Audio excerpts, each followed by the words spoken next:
Disney, but more specifically the Disney Channel.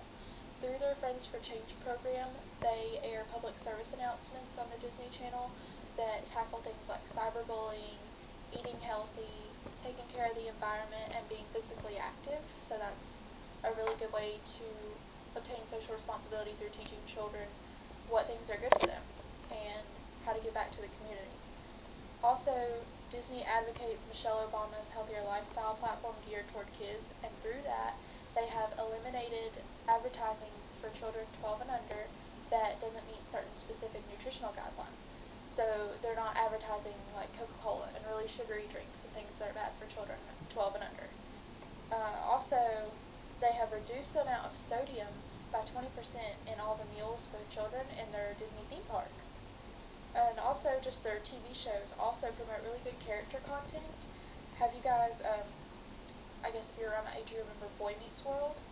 Now they have a show called Girl Meets World, and through that show they've tackled some really sensitive issues in society. They've talked about religion and many things that would get negative feedback if presented in the wrong light, but they've done really well with not getting much negative feedback through the way they presented it, and they've accurately taught kids about these issues. I guess if I had children right now, I would love for them to watch the Disney Channel, so that puts out a really good positive message about Disney. For bad ethics, I chose Uber taxi service. They've had a lot of negative PR over the past year. They reportedly have told their drivers in New York City that it is illegal for those drivers to work for two competing taxi services. But the New York City Taxi and Limousine Commission came forth and said that's not true. Uber's been lying to their employees. They also purposely ordered and canceled more than 5,000 rides from a competing company called Lyft, which basically does the same thing, just under a different name. And that was since October 2013, and so that's just really, it seems like an immature way to take down the competition, because they're basically playing, the article said they're playing ding-dong ditch with the competition, and I agree with that. That's just seems so immature, and it puts a bad reflection on Uber, because they're just tying up the competing company's resources so that they can promote themselves, and I feel like they could promote themselves and overcome the competition in a much better way and get some positive PR if they would try to do it in a different way. Like maybe they could take a note from Disney and make public service announcements about stranger danger and getting into cars with people you don't know. I mean, that would be a good way to combat all this negative PR for them.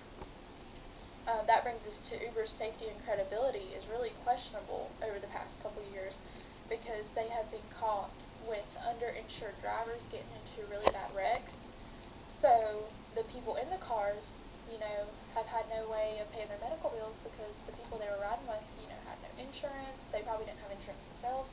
So that's a really difficult, sticky situation, and that could lead to some major lawsuits for Uber if it hasn't already. Also, people being assaulted by their Uber drivers. Again, you're getting into a car with someone you don't know, and these people are getting into accidents. They're getting killed, hit, beat, raped, who knows?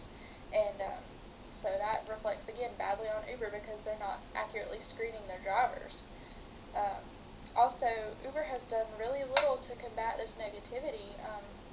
In one of the articles below, there's a video, and they are speaking with the Uber CEO, and he's just really standoffish. They're addressing all these issues with him, and he's just not really stating strategy for how they're going to come back from all this. He's telling the reporter, he's being very aggressive toward her, saying, look.